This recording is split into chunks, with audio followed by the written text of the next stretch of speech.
আসসালামু আলাইকুম রহমতুল্লাহি ওবারাকাতুহু। প্রিয় দর্শক, আজকে আমরা ঘরে প্রবেশ করার আদব ও দোয়া সম্পর্কে জানব ইনশাআল্লাহ।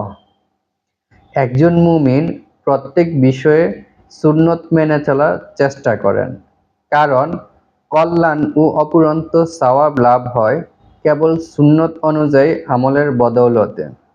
নিজের বা অপরের ঘরে প্রবেশেরও সুন্নত রয়েছে। এ ব্যাপারে পবিত্র কুরআনে মহান আল্লাহ তাআলা বলেন, যখন তোমরা ঘরে প্রবেশ করবে তখন ঘরে অবস্থানকারী তোমাদের স্বজনদের প্রতি সালাম বলবে। এটি আল্লাহর কাছ থেকে কল্যাণময় ও পবিত্র দোয়া। সুবহানাল্লাহ।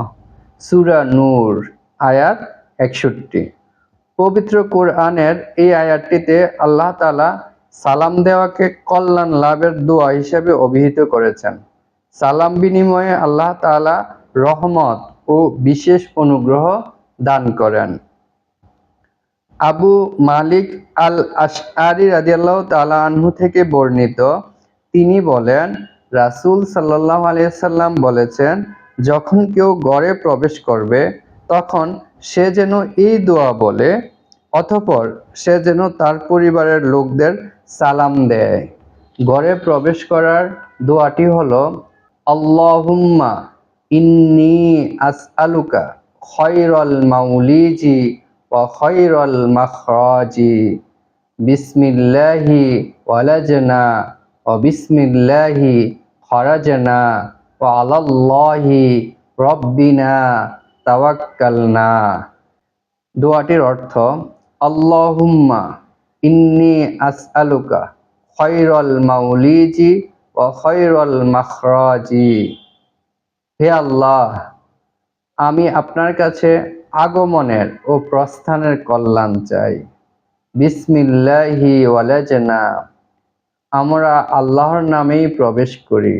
ও বিসমিল্লাহি খরাজনা, আমরা আল্লাহর নামেই বের হই। ওয়া আলাল্লাহি রব্বিনা তাওয়াক্কালনা, এবং আমরা আমাদের রব আল্লাহর উপরেই ভরসা করি। আবু দাউদ, হাদিস 5096। ঘরে প্রবেশ করার দোয়াটি হলো, আল্লাহুম্মা ইন্নী আসআলুকা খায়রাল মাউলিজি ওয়া খায়রাল মাখরাজি, বিসমিল্লাহি ওয়ালাজনা ওয়া বিসমিল্লাহি খরাজনা ওয়া আলাল্লাহি রব্বিনা তাওয়াক্কালনা। দোয়াটির অর্থ, আল্লাহুম্মা ইন্নী আসআলুকা খায়রাল মাউলিজি ওয়া খায়রাল মাখরাজি। হে আল্লাহ, আমরা আপনার কাছে আগমন ও প্রস্থানের কল্যাণ চাই।